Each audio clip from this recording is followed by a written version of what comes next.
respect, I think it's disrespectful for you to come into the Oval Office and try to litigate this in front of the American media. You should be thanking the president for trying to bring it into this conflict. Have you ever been to Ukraine that you say what problems we have? We're in no position to dictate what we're going to feel. You're gambling with World War III. Days after Donald Trump and Volodymyr Zelensky engaged in an unprecedented war of words in the White House, the US seems to be making a big move that could impact not just the ongoing war, but also the future of Ukraine and possibly Europe at large. Politico has reported that top Trump allies held secret talks with Zelensky's Ukrainian opponents. So is the US really looking to oust Volodymyr Zelensky? Is ousting Zelensky the only way to stop Russia's war? What options does the US have to force Zelensky out? I'm Ananya Datta. Time to get some answers.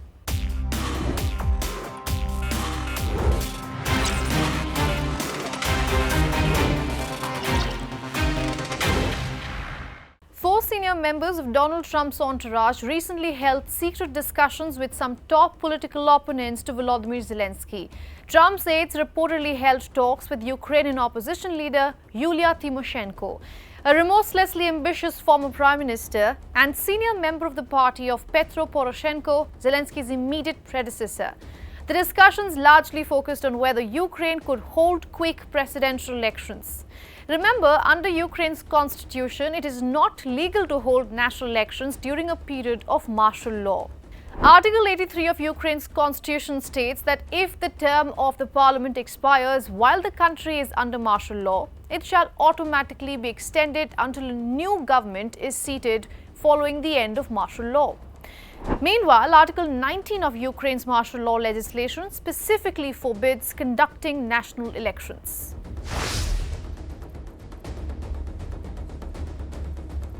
So why is the US pushing for elections in war-ravaged Ukraine? The Trump administration is confident that Zelensky would lose any vote owing to war fatigue and rampant corruption. Trump's top aides have made no secret of their desire to dethrone Zelensky in recent days. Trump has accused Zelensky of being a dictator. A dictator without elections. Zelensky better move fast or he's not going to have a country left. Got to move fast. Days later, Director of National Intelligence Tulsi Gabbard falsely accused Kyiv of cancelling the election, while National Security Advisor Mike Waltz said Washington needed a leader that can deal with us, eventually deal with the Russians and end this war.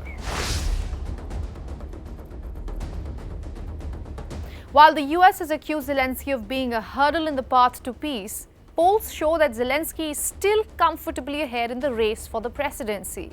In fact, his poll ratings, which have been in decline for years, have picked up in the wake of last week's Oval Office clash with Trump and Vance.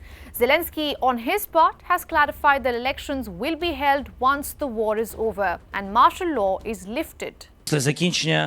After the end of martial law, there will be elections and people will make their choice. Yes, I'm not going to be in power for decades. But we will not let Russian President Vladimir Putin be in power over the territories of Ukraine. That is why we are fighting.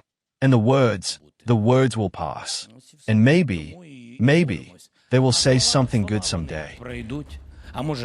While most major Ukrainian leaders have publicly opposed holding elections before the fighting ends, there are murmurs of major parliamentary realignments. Tymoshenko has reportedly been approaching lawmakers in rival parties to try to persuade them to defect and join her faction. The Ukrainian opposition leader has allegedly been arguing that Zelensky will have no choice but to call elections soon, providing a golden opportunity to shape a new parliamentary majority. However, elections may not be the only way for the US to push Zelensky out of power. Analysts say Trump has many cards up his sleeves to overthrow Zelensky. The first option is something that has already been set in motion. If the US were to cut all aid to Ukraine, Zelensky may have no choice but to resign and be replaced by someone more close to the US. The next option is shutting down Starlink in Ukraine. Three sources told Reuters that Team Trump may cut Ukraine's access to Elon Musk's satellites, a claim rubbished by Doge chief as fake news.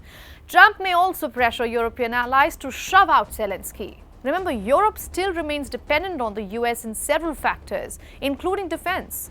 He may even possibly play the NATO withdrawal card. Remember, Zelensky has already offered to resign, but set a major condition: Ukraine's entry into the NATO, something that is not acceptable to Russia, and as it becomes very clear, even to Trump. So what happens next in Ukraine as ties with the US worsen? Will the Oval Office clash be a catalyst for the end of Zelensky's presidency? We'll have to wait and watch.